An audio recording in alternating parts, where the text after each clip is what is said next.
हरियाणा की हर अपडेट के लिए बेल आइकन दबाएं और सब्सक्राइब करें STV हरियाणा न्यूज। फिर बबीता के यहाँ दादरी में काफी थे, मैं पूछ रहा हूँ, आप तो कहोगे ही काफी थे। 1 2 3 4 5 6 और तीर्थ के यहाँ गोहना में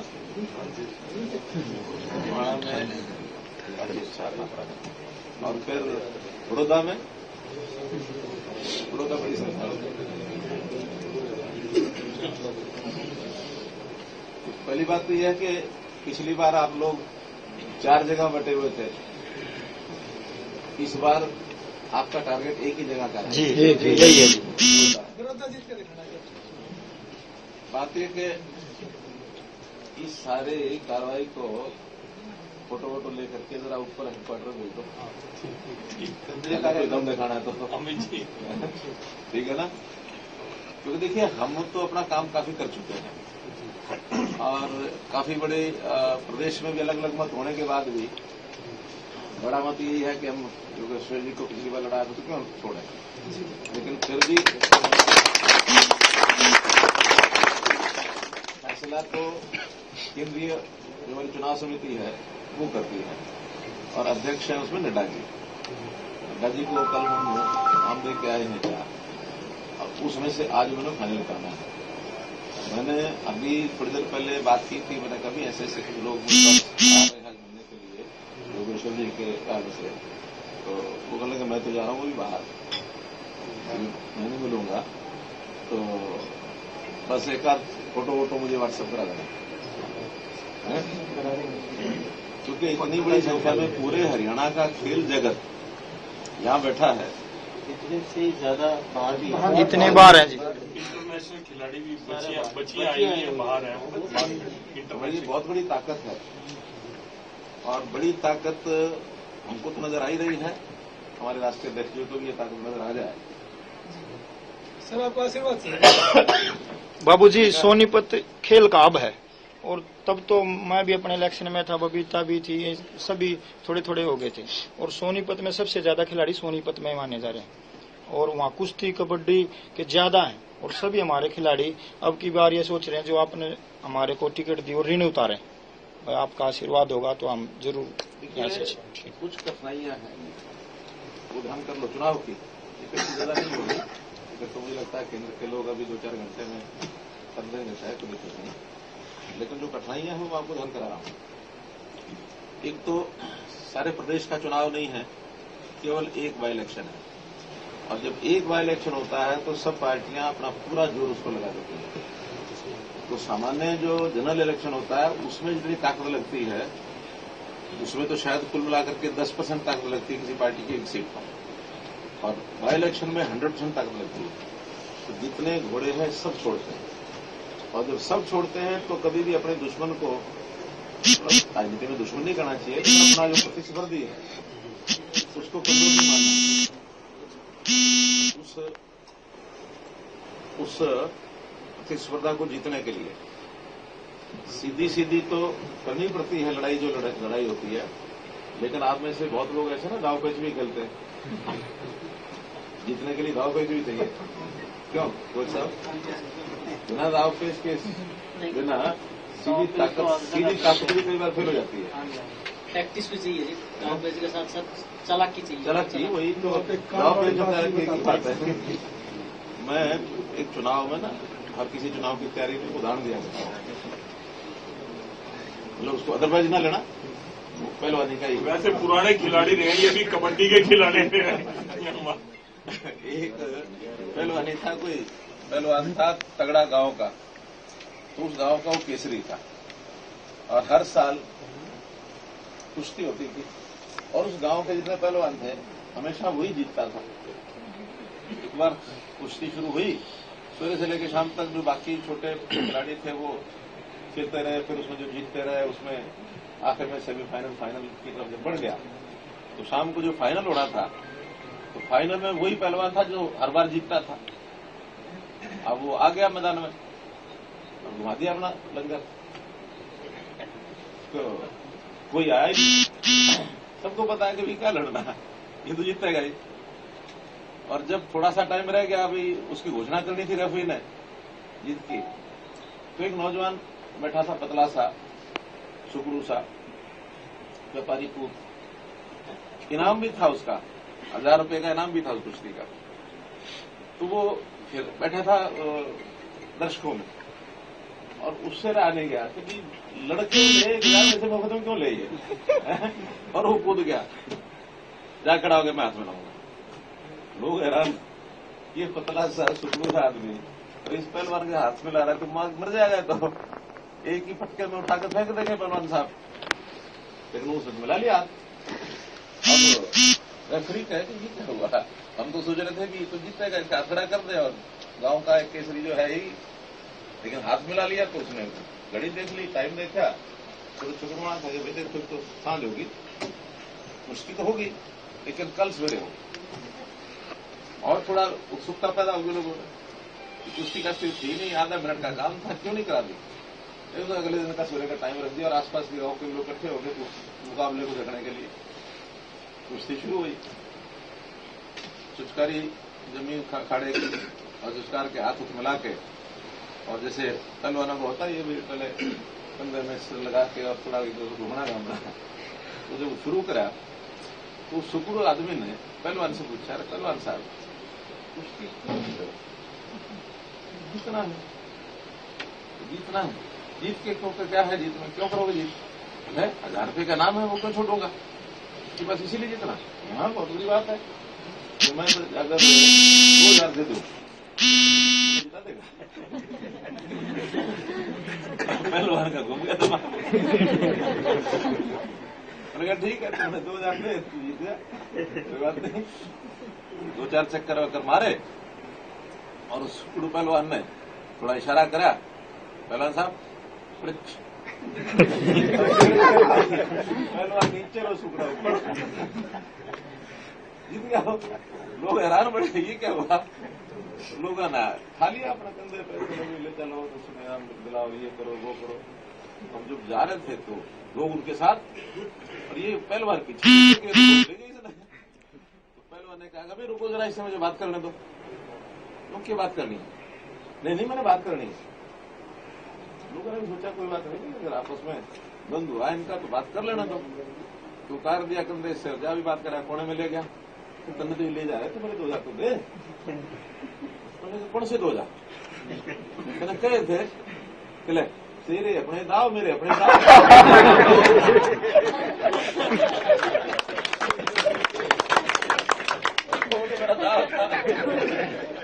मेरा बड़ा दाव लगा दिया भाई, ये दाव पैसे भी एक तो ताकत ज्यादा लगेगी, दूसरा आजकल 2-3 चीजें और चल रही हैं, खास करके किसानों के दिमाग में ये फतूर डाल रखा है क्या, केंद्र सरकार ने जो 3 कानून बनाए हैं ये सारे खिलाफ है, तुम रुक जाओ। हालांकि इसमें है तो थोड़े राजनीतिक आदमी ज्यादा ऊपर, कुछ कांग्रेस के लोग, कुछ ये जो यूनियन के लोग हैं उनकी अपनी राजनीति है, और उनको सपोर्ट करने वाले भी कुछ लोग हैं, ऐसे हमें पता चले। लेकिन ये आम आदमी के दिमाग में नहीं है, फिर भी जब चीज चलती है तो खुसर करके पहुंच जाती है। इसका भी पर्दाफाश करना है कि भाई किसानों का नहीं मिलना देगा कुछ, उनका एक दाना खरीदेंगे, एमएसपी पर खरीदेंगे। हमने शुरू भी कर दिया, सारे धान है या बाजरा है या सरसों, ये सरसों तो नहीं है, मक्का और कपास है, और 4 फसलें इस टाइम की, तो वो सब चल रही है और महीने भर में सारी कंप्लीट हो जाएगी, किसान सब समझ जाता है। तो एक ये जो बादल सा है, इस पर भी आप लोगों को काम करना पड़ेगा। अब हो सकता है कि आप लोग पहलवानी करते हैं, इस बात के बारे में बताइए आपको कितना पता है कितना नहीं, लेकिन कहीं ना कहीं इसको समझ लेना, और समझ करके और लोगों को बताना पड़ेगा जाके गांव में कि ये हमने बकावा है, कुछ नहीं है इसमें। और जो मोदी जी ने ठान रखा है कि किसान की आमदनी डबल करनी है हमने 2 साल में, काफी कुछ कदम ले लिए, स्टेप ले लिए। ये कानून भी ऐसे है कि इससे काफी कुछ मामला ठीक होगा, खास करके जो बिचौलियों का रोल होता है वो कम हो जाएगा, और किसान को हमेशा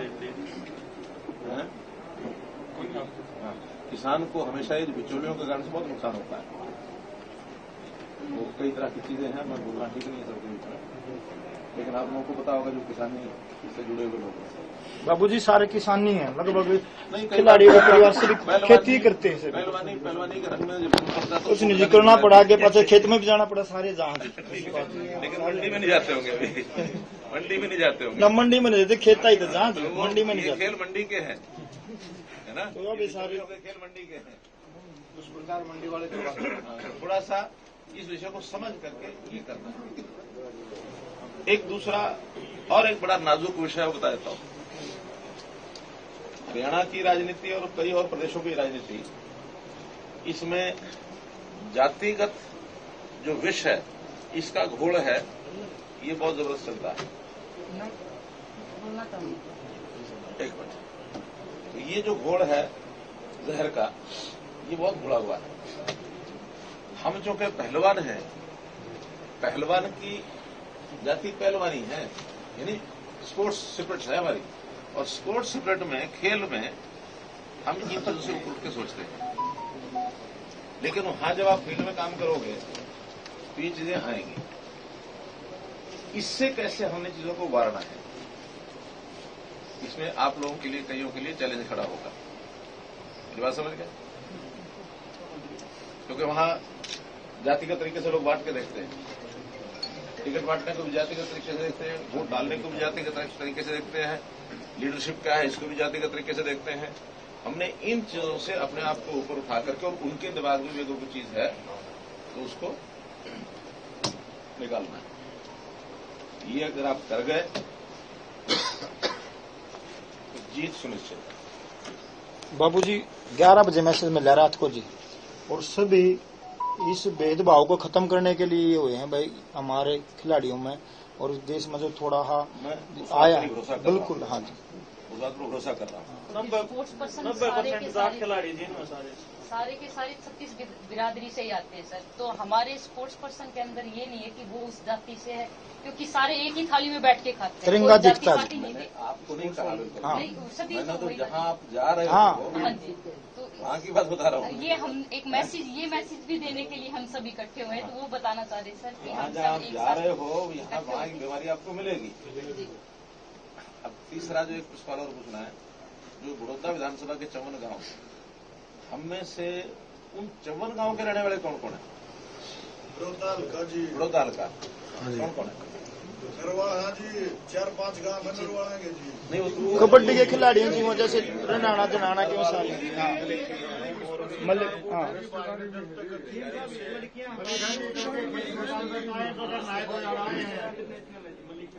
ठीक है।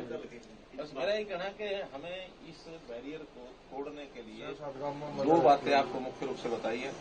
एक किसानों वाली और एक जाति वाली। इसको अगर आप तोड़ दोगे, और इतना बड़ा खेल जगत पूरे हरियाणा का जब वहां जाएगा, बैठेगा, घुस जाएगा गांव गांव में, मुझे नहीं लगता कि किसी की हिम्मत होगी कि कोई दूसरे को सोच भी जाए। भारत माता की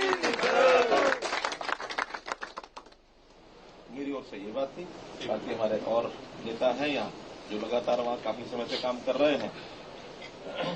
मैं सबसे पहले आप सबका धन्यवाद करना चाहूंगा कि आप इतनी बड़ी संख्या में अपने प्यारे दोस्त, अपने साथी के लिए यहाँ पर आए, और धन्यवाद करना चाहूंगा माननीय मुख्यमंत्री जी का, जिन्होंने आपकी बात को भी सुना और अपने मन की बात भी कही, बिना किसी के भी मेरी ये बात कहने का असर सामने वाले पे क्या जाएगा।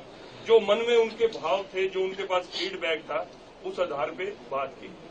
मैं 2-3 महीने से लगातार बड़ौदा हल्के में हूँ, काफी लोगों के संपर्क में हूँ, उनके मन को भी जाना है।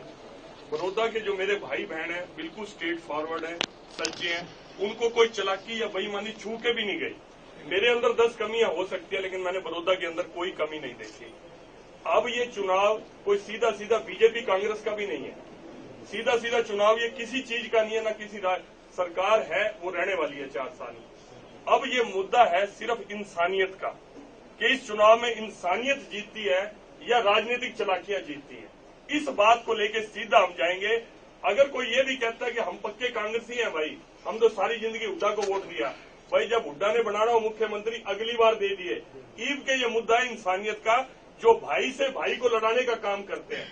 हालांकि वो लोग बीजेपी के ऊपर एलिगेशन लगाते हैं कि बीजेपी मुद्दा बनाती है, हम लोग उनके ऊपर लगाते हैं। इस बात को छोड़ दो, आज हम भाई के लिए इकट्ठे हुए हैं, ये हमारा संकल्प है। चुनाव का फैसला करने वाला परमात्मा है, उसने जो भी करना है करे, उसका बोझ किसी को नहीं है, ना आपको है ना हमारे को। लेकिन इंसानियत नहीं हारनी चाहिए, आपस में भाईचारा नहीं हारना चाहिए। इस संकल्प के साथ अगर हम तैयार हैं तो मैं चाहूंगा कि नारे की आवाज ऐसी हो कि पता लगना चाहिए कि कोई मुंह नहीं। एक तरह से ये सौगंध वाली बात है, ये नेम वाली बात है। नारा भारत माता का लगेगा, मैं ये नहीं कह रहा किसी व्यक्ति का लगेगा, लेकिन ये हमारे अंदर का संकल्प है जो बोलना चाहिए। भारत माता की जय। धन्यवाद। बस मेरे को बाबूजी एक परिचय भी आए हैं रोहतास कोच साहब हैं, अर्जुन वाडी द्रोणाचार्य भी, और रेलवे से ओलंपियन है। असल में ये आजकल मास्क का ये ऐसा मामला हो गया, आधी शक्लें देखी दिखाई भी भूल जाते हैं। बहुत बार मिले हैं कई टूर्नामेंट में, कई जगह खेलों में। एक विषय की जानकारी आपको हो गई होगी, अभी इस गांव से आपसे बात कर रहा हूं कि इस बार देश का जो सबसे बड़ा इवेंट केंद्र सरकार ने शुरू किया है वो खेलो इंडिया। इस बार सौभाग्य से वो हरियाणा को मिल गया खेलो इंडिया।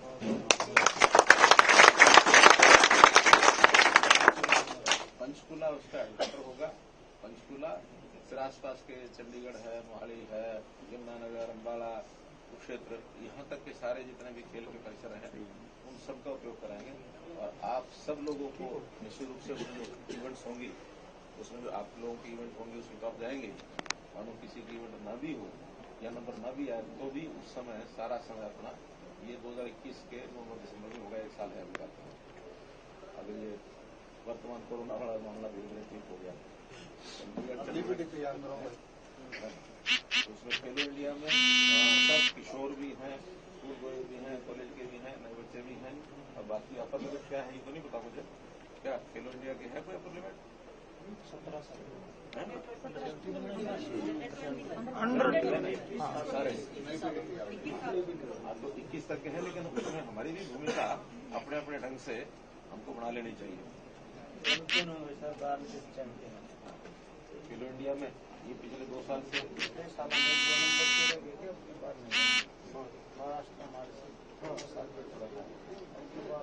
हम आगे बढ़ जाएंगे। रेसलिंग के अंदर ना जी पूरे हिंदुस्तान में 86% पहलवान हैं हरियाणा के, 86%। हरियाणा जितू ढेगा खड़ा स्पोर्ट्स हम हैवी और आगे स्कोर बढ़िया बाबूजी एक छोटा परिचय और ओम प्रकाश दहिया जी को साहब आए हैं, अभी द्रोणाचार्य हैं, अभी अभी हाल में मिले। हाँ, और आपको भी उस समय कोरोना हो गया, मिलने का समय था, लेकिन फिर हाँ लगातार कोरोना से पीड़ित चल रहा हूँ। कई हजार खिलाड़ी तैयार करे हैं जी सब। हाँ जी, सरदार जी सीट किया था हेलीकॉप्टर से, कैप्टन साहब मास्क उतार लिया इसलिए पहचान गया। बहुत बढ़िया, बहुत बहुत धन्यवाद। भारत माता की।